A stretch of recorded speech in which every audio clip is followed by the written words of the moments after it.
Parents, ये video आप सबके लिए, सारे टिपिकली इंडियन पेरेंट्स के लिए है। मैं कई ऐसे पेरेंट्स से मिलता हूं जो आके कहते हैं कि यार हमारे पड़ोस वाले वर्मा जी का एक ड्राइवर है, उन पढ़ा लिखा बिल्कुल नहीं है और उनका बच्चा आईआईटी में टॉप किया है। मेरे एक नोन है, उन्होंने बताया कि एक ठेले वाला जो ठेले पे सब्जियां बेचता है, जो बिल्कुल पढ़ा लिखा नहीं है और उसकी बच्ची ने आईएएस क्वालिफाई किया है। एक कारपेंटर है, उसके बच्चे ने एमबीबीएस निकाला है। और हम अपने बच्चे को सारी सुविधाएं देते हैं। एक बार कोई चीज बोलता है तो तुरंत उसको मिल जाता है सारी कोचिंग, सारी बुक्स, कुछ भी जो अवेलेबल है, जो किसी ने बताया हमने उसको खरीद दिया। ऑनलाइन टेस्ट दिला दी, बुक्स लाके दे दी और खुद ट्यूशन दिला दी, अच्छे अच्छे खुद जाके टीचर से मिला। बट यार वो सक्सेस नहीं आ रहा, पढ़ नहीं रहा बच्चा। अरे जनाब, सारे बच्चे अलग होते हैं। आपने जितने भी एग्जाम्पल अभी ऊपर गिनाए हैं ना, वो लाखों करोड़ों में एक दो होते हैं। और मैं आपको पैरेलली हजारों ऐसे एग्जाम्पल दे सकता हूं जहां पे पेरेंट्स की ट्राई से, पेरेंट की हेल्प से, पेरेंट के एफर्ट से, और ऑफ कोर्स उनका बच्चा तो एंड रिजल्ट वही देना है, उसी को देना है, एग्जाम उसी को लिखना है, लेकिन उनके एफर्ट से उनके बच्चों को बहुत अच्छी सक्सेस मिली है। आजकल वो जो ऊपर कुछ एग्जाम्पल आपने दिल बताए, जो कारपेंटर है, जो ड्राइवर हैं, जो सब्जी वाला ठेला लगाते हैं, ऐसे एग्जाम्पल्स बहुत कम है। मैक्सिमम एग्जाम्पल ऐसे हैं जहां पे धक्का देना पड़ता है, पुश करना पड़ता है आपको, तब जाके आज का बच्चा परफॉर्म करता है।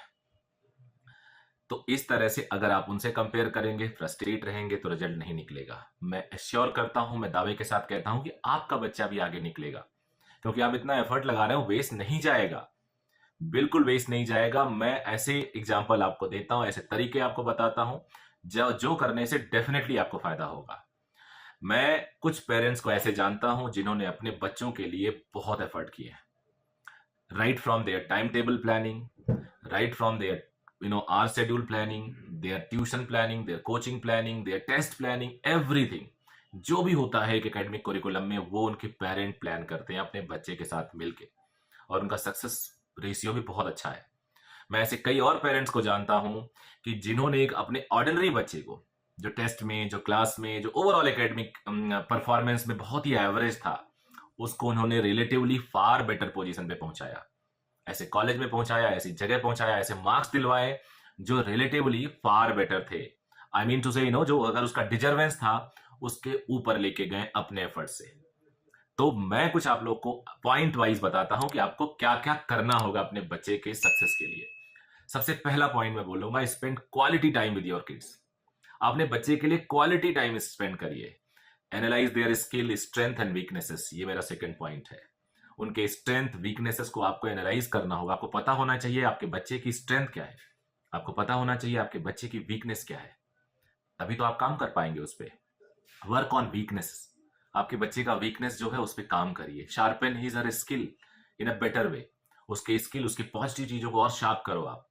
हेल्प हिम और हर इन टाइम मैनेजमेंट, उनके टाइम मैनेजमेंट पे हेल्प करिए, because you can do it better than him और हर। आपका एक्सपीरियंस ज्यादा रहा है, you can do it better. आप अच्छे से उसको बता सकते हो बेटा कहां पे टाइम बचाना है, कहां पे टाइम थोड़ा सा जाता है तो जाने दो। Make one time table, evaluate it after some time and make it better if needed. कोई भी टाइम टेबल परफेक्ट नहीं होता, don't rigid with some some concepts, older concept की सुबह ही उठना है। क्वालिटी स्टडी कभी भी करे, ऐसा नहीं कि 4 बजे ही उठना है। कोई भी क्वालिटी स्टडी अगर वो कर पा रहा है, लेट नाइट सो पा रहा है तो लेट नाइट करिए। कुछ भी ऐसा होना चाहिए जो सूट करे बच्चे को। वो ये नहीं है कि एक डिफाइंड पैरामीटर पे आप नहीं चल सकते हो। If you want to get a highest achievement in terms of academic goal like IIT, JEE, NEET, UPSC, then a quality evaluation through a test series is mandatory. अगर आपका बच्चा इस लेवल पे प्रिपरेशन पे आ चुका है और वो कर रहा है, तो क्वालिटी इवेल्युएशन तभी हो सकता जब एक क्वालिटी टेस्ट देता है आपका बच्चा। उसके बाद इवेल्युएशन करिए उस टेस्ट पे, फिर उस टेस्ट पे काम करिए। देखिए उस टेस्ट में आपका बच्चा जो परफॉर्म कर रहा है उसमें उसकी स्ट्रेंथ और वीकनेसेस वही हैं जो आपने पहले पता किया था, या थोड़ी बहुत चेंज हो गई हैं। Timely syllabus completion, revision, and then working on the feedback based on the testing and all, test series and all, इस पे इज वेरी इंपॉर्टेंट। मुझे लगता है इतनी सारी चीजें अगर आप करते हैं, उसके बाद आपको खुद पता लगने लगेगा। तो आपको कहने की जरूरत नहीं पड़ेगी कि ड्राइवर का बेटा, शर्मा जी का बेटा, वर्मा जी का बेटा, या कारपेंटर का बेटा या ठेले वाले का बेटा ना अच्छा किया और आपके नहीं। हर बच्चा अलग होता है, आप इस तरह से इवेलुएट मत करिए। और मेरा मानना है हर बच्चे में एक पोटेंशियल भी होता है। सो आप लोग बताइएगा अपने कमेंट कि आपके क्या व्यूज हैं। मैं चाहूंगा आप कमेंट जरूर बताइए, क्योंकि अगर आपके कमेंट आपके व्यूज आएंगे तो डेफिनेटली वो काफी हेल्प करेंगे। रोज ऐसे वीडियोस दे रहा हूँ जिससे डेफिनेटली कुछ ना कुछ बच्चों को फायदा ही होगा। पेरेंटिंग को लेके, टाइम टेबल को लेके, पढ़ाई कैसे की जाए इसको लेके मुझे लगता है कि आप इसको देखिए और मुझे फीडबैक दीजिए। Thank you very